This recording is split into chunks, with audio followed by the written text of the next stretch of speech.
Hello friend, welcome back to my channel. তোমাদের সাথে আমি রিয়া। আজকে আমি যাচ্ছি চিড়িয়াখানা, তো তোমরা ভিডিওটা দেখতে থাকো আর আমার সঙ্গে থাকো।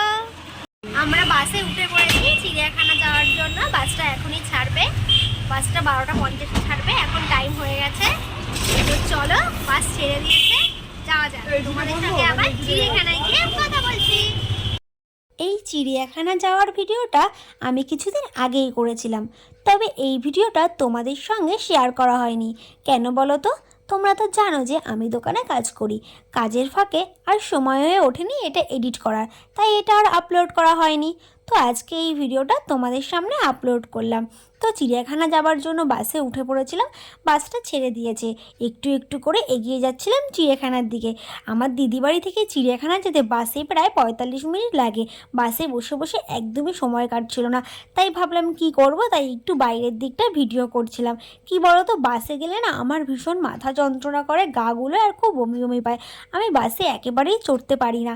তো কি করব বলো, কোথাও গেলে তো বাসে যেতেই হবে, বাস ছাড়া তো আর গতি নেই। শুধু বাস নয়, আমি ট্রেনে চললেও আমার কেমন একটা অস্বস্তি বোধ হয়।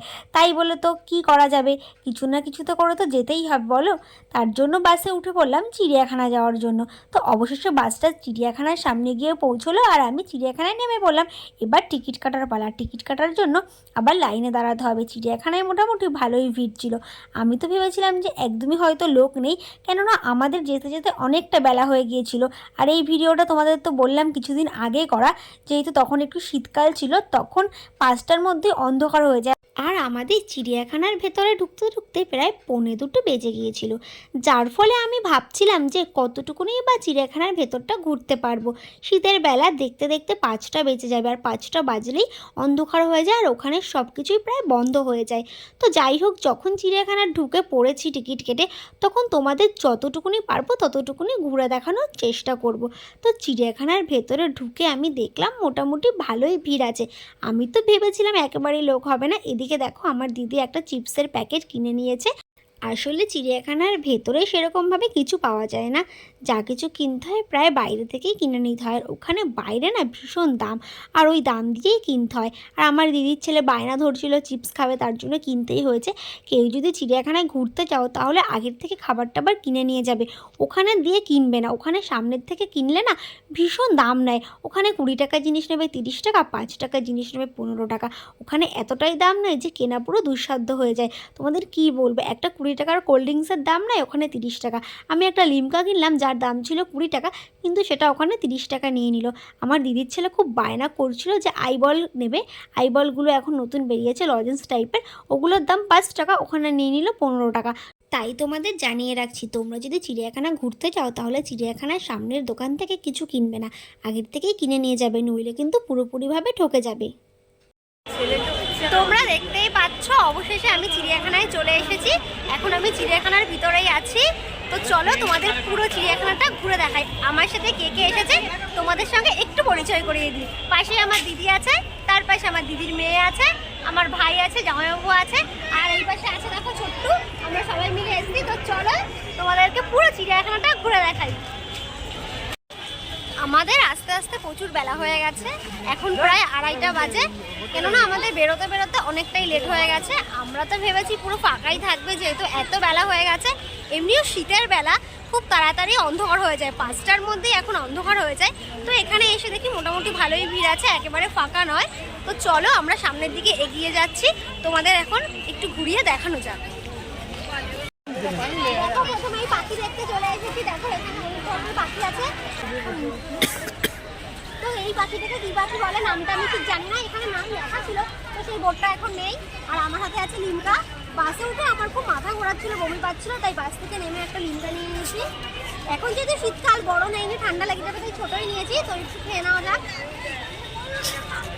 তোমরা তো ভিডিওতে দেখতেই পেলে আমি ছোট একটা লিমকা কিনেছিলাম, যেটার দাম ছিল 20 টাকা, কিন্তু ওখানে নিয়েছিল 30 টাকা। কি বলো তো, বড় ইচ্ছে করেই কিনিনি, যেহেতু ঠান্ডা, বেশি খেলে গলা ব্যথা হতে পারে, আমার আবার ঠান্ডার দোষ আছে, তার জন্য ছোট কিনেছিলাম।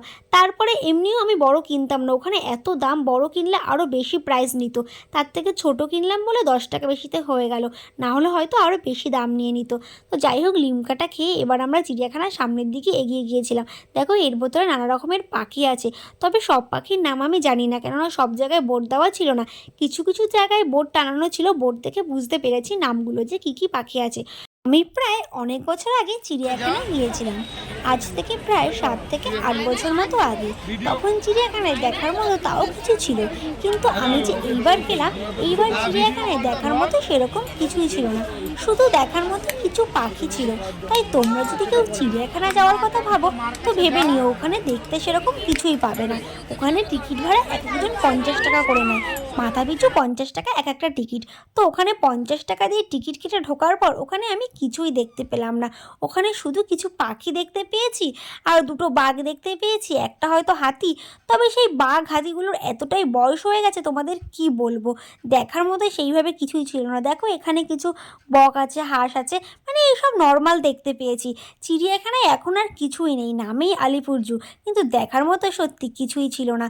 তবুও ভাবলাম যখন চিড়িয়াখানায় ঢুকেই পড়েছি, আর এত উৎসাহ নিয়ে আমি চিড়িয়াখানায় গিয়েছি, আর টিকিটটা যখন কেটে ঢুকেছি, তখন পুরো টাইমটা কাটিয়েই বেরোনো যাক। আর তোমাদের সঙ্গে সবটা আমি ভিডিও করতে পারিনি, কেন বলো তো, আমার ফোনের না চার্জ শেষ হয়ে গেছিলো, আমার ফোনটা এমনিও খারাপ হয়ে গেছে, সেইভাবে চার্জ থাকে না, তার জন্য আমি ভিডিও করতে পারিনি। আর তার থেকে বড় কথা, আমার ফোনে না স্পেস পুরো ফুল হয়ে গেছে, আমার ফোনের স্পেস এতটাই কম যে একটু ভিডিও করলে মেমোরি ফুল দেখায়, তার জন্য সেইভাবে ভিডিও করতে পারিনি। তো যতটুকুনি পেরেছি আমি চেষ্টা করেছি তোমাদের সামনে তুলে ধরার।